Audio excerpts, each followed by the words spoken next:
হাসির বোমা।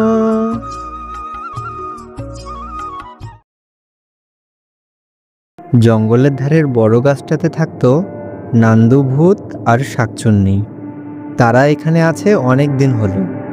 এটা তাদের বাড়ি বললেও ভুল হবে না। এদের মধ্যে নান্দু ভূত কিছুটা দুষ্টু স্বভাবের হলেও শাকচুন্নি ছিল খুবই শান্ত স্বভাবের। একদিন নান্দু ভূত এবং শাকচুন্নি বসে গল্প করার সময় বড় রাস্তাটা দিয়ে একটি মানুষ যাচ্ছিল। নান্দু ভূত বলে, যাই, লোকটাকে একটু ভয় দেখিয়ে আসি। তখন শাকচুন্নি বলে, কেন রে, তোর কি আর খেয়ে দিয়ে কাজ নেই? শুধু শুধু মানুষদের ভয় দেখায়। তুই চুপ কর শাকচুন্নি। এত শক্তিশালী একটা শাকচুন্নি হয়েও তোর মুখে এসব কথা মানায় না। আমি যাচ্ছি ওকে ভয় দেখাতে। এরপর নান্দুভূত গিয়ে ওই লোকটিকে ভয় দেখায়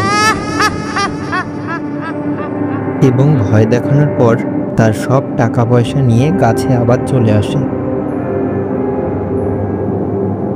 নান্দুভূতের এসব কাজ শাকচুন্নির একদম ভালো লাগতো না। তাই সে এবার নান্দুভূতকে বলে, তোর এসব কাজ আমার একদম ভালো লাগে না।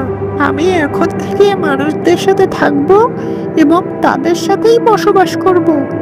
এবার নান্দুভূত বলে, আচ্ছা, যা যা, মানুষ যে কত ভালো সেটা বুঝবি তুই কয়দিন পরে। পরের দিন শাকচুন্নি এক সুন্দর রমণীর বেশ ধারণ করে একটি বাড়িতে যায় এবং বাড়িতে গিয়ে বলে, কই গো, বাড়িতে কেউ কে আসো? আমি অনেক দূর থেকে এসেছি, আজকে রাতে আমাকে থাকতে দেবে? আপনি অবশ্যই আমাদের বাড়িতে থাকতে পারেন। আমাদের বাড়িতে অনেক জায়গা আছে, তাছাড়া আর একটু পর সন্ধ্যাও হবে। এরপর ছদ্মবেশধারী শাকচুন্নি তাদের বাড়িতেই সেদিন থাকে।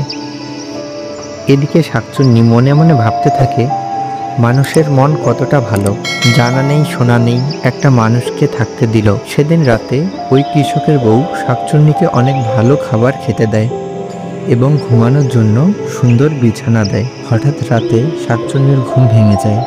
কারা যেন কথা বলছিল। একটু শোনার চেষ্টা করলেই শাকচুন্নি শুনতে পায় পাশের ঘর থেকে কৃষক এবং তার বউ গল্প করছে। মেয়েটার গা ভর্তি গহনা দেখে মনে হলো নিশ্চয়ই কোনো বড় ঘরের মেয়ে হবে। আমি ভালো মতো তার খাবারে ঘুমের ওষুধ মিশিয়ে দিয়েছি, আর একটু পরে ওর সব গহনা খুলে নেব। শুয়ে শুয়ে শাকচুন্নি এসব কথা শুনে ফেলে এবং সে বুঝতে পারে মানুষের মধ্যেও ভালো খারাপ আছে। কিছু মানুষ ভালো, আবার কিছু মানুষ খারাপ। সে আবারও নান্দুভূতের সাথে সেই পুরনো আম গাছটাতেই থাকবে। এর কিছুক্ষণ পর সে নিজের রূপে চলে আসে এবং উড়ে চলে যায় নান্দুভূতের কাছে। এবার নান্দুভূত বলে, খুব তো গিয়েছিলি মানুষদের সাথে থাকতে, এখন কি হলো? আমি আগেই বলেছিলাম মানুষদের এত ভালোবাসতে নেই। মানুষদের মধ্যেও ভালো খারাপ আছে। মানুষদের মন অনেক বিষাক্ত। এমনি এমনি কি আমি মানুষদের ভয় দেখাই?